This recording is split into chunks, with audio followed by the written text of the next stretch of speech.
जा रही हूँ जिसका नाम है भारतीय अर्थव्यवस्था के क्षेत्र की। जो हमारी अर्थव्यवस्था है वो कैसे लागू की गई या उसमें क्या क्या होता है, अर्थव्यवस्था हमारे लिए क्या मायने रखती है। तो सबसे पहले पता होना चाहिए कि अर्थव्यवस्था के क्षेत्र कौन से होते हैं या क्या होती है ये। तो आर्थिक गतिविधियों में कार्यरत यानी कि जो हमारी आर्थिक गतिविधियां हैं उनमें कार्य करने वाले लोग, जो भी लोग शामिल है उस कार्य को करने वाले, उसके आधार पर अर्थव्यवस्था को 3 क्षेत्रों में बांटा गया है।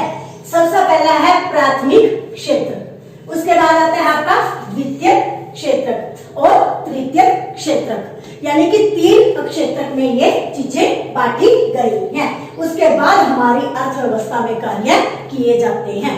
तो सबसे पहले हमें पता हो कि प्राथमिक क्षेत्र क्या होते हैं। प्रथम जो श्रेणी में आते हैं वो कौन कौन से क्षेत्र होते हैं। तो ये लोग जो प्राथमिक क्षेत्र में आते हैं, ये लोग प्राकृतिक वस्तुओं के उत्पादन की गतिविधियों में लगे होते हैं, यानी कि ये चीजों को बनाना शुरू करते हैं जो हमें प्राकृतिक से प्राप्त होती है। इस श्रेणी में ये लोग आते हैं। जैसे कृषि करना, ये हमारा प्राथमिक क्षेत्र का कार्य है। पशु पालना, मछली पालना, पेड़ काटना, ऐसे कई कार्य हैं जो कि प्राथमिक क्षेत्र में आते हैं और ये लोग इस कार्य में लगे होते हैं। ये होते हैं प्राथमिक क्षेत्र के कार्य। उसके बाद आता है हमारा द्वितीय क्षेत्र। अब ये लोग, इसमें कौन से लोग कार्य करते हैं द्वितीय में? इसमें वो लोग कार्य करते हैं या इसमें वो कार्य आते हैं, ये लोग प्राकृतिक उत्पादों को संसाधित करके नई वस्तुओं के उत्पादन में लगे रहते हैं। यानी कि जो प्राथमिक क्षेत्र के लोग हमें चीजें प्रोवाइड कराते हैं, चीजें देते हैं, तो ये द्वितीय क्षेत्र के लोग उन चीजों को संसाधित करके उनसे हमें नई वस्तुओं का उत्पादन करते हैं, यानी कि उनसे नई चीजें बनाते हैं। जैसे कपड़ा बनाना, चीनी व गुड़ बनाना, भवन निर्माण। अब कपड़ा बनाने में क्या आता है? इसमें सूत काटना होता है, ठीक है, कपास होती है, ठीक, जो कृषि पर आधारित होती है। अब चीनी व गुड़ है, चीनी और गुड़ बनाने के लिए सबसे पहले गन्ना उगाया जाता है, तो वो हमारा कृषि में आता है। गन्ना उगाने के बाद उसको पकाकर लाया जाता है, बेचा जाता है, तो उस गन्ने से चीनी व गुड़ बनाया जाता है। तो अब ये प्राथमिक क्षेत्र के लोगों ने कृषि की, कृषि में गन्ना उगाया, उसको पकाया, ठीक, फिर द्वितीय क्षेत्र के लोगों ने उस गन्ने से चीनी व गुड़ को प्राप्त किया, उससे चीनी व गुड़ बनाया। ऐसे ही भवन निर्माण है, भवन निर्माण में लगे हुए हैं लोग, जो भवन निर्माण में ईंट, बजरी, सीमेंट, ये इन्हें सबका सब प्रोवाइड करवाया जाता है और ये लोग भवन का निर्माण करते हैं। ये आता है हमारा द्वितीय क्षेत्र। उसके बाद आता है तृतीय, यानी कि तीसरी श्रेणी में जो तीसरे क्षेत्र के लोग हैं वो क्या कार्य करते हैं।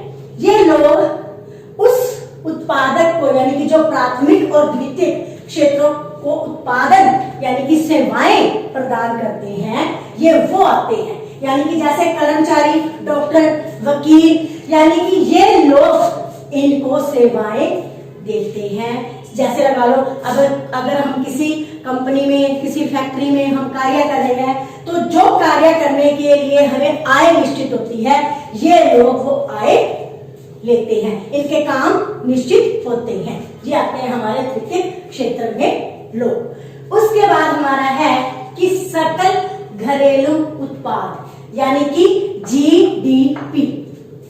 जीडीपी की फुल फॉर्म है सकल घरेलू उत्पादक, यानी कि किसी विशेष वर्ष में प्रत्येक क्षेत्र द्वारा उत्पादित अंतिम वस्तुओं और सेवाओं का कुल मूल्य। यानी कि लोग चीजों को बना रहे हैं, बनाने के बाद वो उसको बेच रहे हैं, सेल कर रहे हैं, और उस बेचने के बाद वस्तुओं का जो मूल्य हमें मिलता है वो हमारा घरेलू उत्पाद कहलाता है। यानी कि मूल्य निश्चित होता है, कुल कितना मूल्य है जो विशेष वर्ष में कमाया गया है किसी भी क्षेत्र के द्वारा चीजें उत्पादन करने के बाद। उसके बाद आता है हमारा बेरोजगारी। बेरोजगारी क्या है? सभी जानते हैं बेरोजगारी का नाम सुनते ही दिमाग में आता है कि जो लोग खाली हैं, यानी कि बेरोजगारों को उन्हें कहा जाता है जो ऐसी दशा जब लोग अपनी योग्यता और इच्छा के अनुसार करने के लिए उन्हें कार्य नहीं मिलता, यानी कि उनकी इच्छा तो है कुछ बड़ा करने की, लेकिन उन्हें वो कार्य नहीं मिल पा रहा और वो लोग बेरोजगार है। इसे कहते हैं बेरोजगारी। और हमारे देश में ये बेरोजगारी की संख्या बढ़ती ही जा रही है, क्योंकि लोगों को अपनी योग्यता और इच्छा के अनुसार कार्य नहीं मिल पाता। उसके बाद बेरोजगारी भी हमारी कई तरह की होती है, ठीक है। अब आती है हमारी खुली बेरोजगारी। खुली बेरोजगारी कौन सी होती है? कि ऐसी स्थिति जिसमें काम करने के इच्छुक लोगों को काम नहीं मिलता, बिल्कुल खाली बैठे होते हैं, यानी कि उनके पास उनकी इच्छा है काम करने के लिए लेकिन वो काम नहीं कर पाते। ये होती है खुली बेरोजगारी, ठीक। उनके लिए कोई काम ही नहीं है करने के लिए, कोई काम कर सके, खाली बैठे हैं, कुछ नहीं कमा रहे, वो होती है हमारी खुली बेरोजगारी।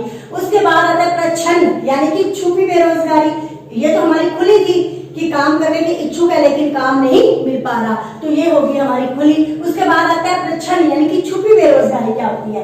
कि ऐसी स्थिति जिसमें एक काम में आवश्यकता से अधिक लोग लगे होते हैं, यानी कि काम तो 2 लोगों का है, ठीक, लेकिन उसे कर कितने रहे हैं? 6 मेंबर कर रहे हैं, तो हमारी क्या हो गई? छुपी बेरोजगारी। यानी कि वो लोग खाली बैठने की बजाय दो व्यक्तियों के काम को 6 व्यक्ति मिलकर कर रहे हैं, वो आती है हमारी छुपी बेरोजगारी। इससे क्या है? जो लोग एक्स्ट्रा लगे हुए हैं, यानी कि फालतू लोग लगे हुए हैं काम करने के लिए, तो इससे काम करने से उनकी वो बेरोजगारी छुप जाती है। उन्हें ये महसूस होता है कि हम काम कर रहे हैं। अगर उनमें से 6 व्यक्तियों के काम करने के बाद वो 2 व्यक्तियों का काम है, तो हम दो को ही काम पे लगाएं, 4 व्यक्तियों को हटा दें, तो उस काम पर कोई असर नहीं पड़ता। क्यों? वो काम ही 2 व्यक्ति कर सकते थे मिलकर, जिसको वो 6 व्यक्ति कर रहे थे। ये थी हमारी खुली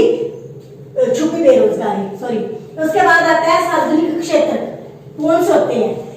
ऐसे सरकारी नियंत्रण में चलने वाली गतिविधियां जिनका मुख्य उद्देश्य क्या होता है? सार्वजनिक हित, यानी कि जो सबके लिए है। सार्वजनिक का मतलब होता है सबके लिए, किसी एक के लिए नहीं, ठीक है ना। जैसे हमारे गवर्नमेंट की ये रेलें लगा लो, बसें लगा लो, पार्क लगा लो, हॉस्पिटल लगा लो गवर्नमेंट, तो ये सार्वजनिक यानी कि सबके लिए है, किसी का निजी नहीं है। ये होता है हमारी सार्वजनिक क्षेत्र। उसके बाद आता है निजी, यानी कि ये निजी चीजें खुद की, यानी कि इस निजी क्षेत्र में वो व्यक्ति आते हैं जिनका खुद का बिजनेस होता है, वो निजी यानी कि उसका खुद का हो गया, अपना निजी है, वो खुद स्वामी होता है उस चीज का, उस पर सार्वजनिक किसी का कोई ज्यादा हक नहीं होता, वो स्वामी होता है, जिसका उद्देश्य क्या होता है कि अपने काम से मुनाफा कमाना, यानी कि उसने कोई निजी काम शुरू किया है तो जितना भी मुनाफा होता है वो उसका अपना खुद का निजी मुनाफा होता है, क्योंकि वो स्वामी है उस चीज उस काम का, जो भी उसका काम है।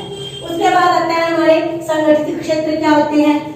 वह क्षेत्र जहां कर्मचारियों का रोजगार नियमित होता है, यानी कि ऐसे क्षेत्र संगठित, ऐसे क्षेत्र जहां कर्मचारी यानी कि काम करने वाले लोग हैं जो उनका रोजगार नियमित होता है, यानी कि नियमित है, ये उनका काम है, उन्हें नियम से करना है, उनका टाइम, उनकी आय, उनका समय, वो सब का सब निश्चित नियमित होता है।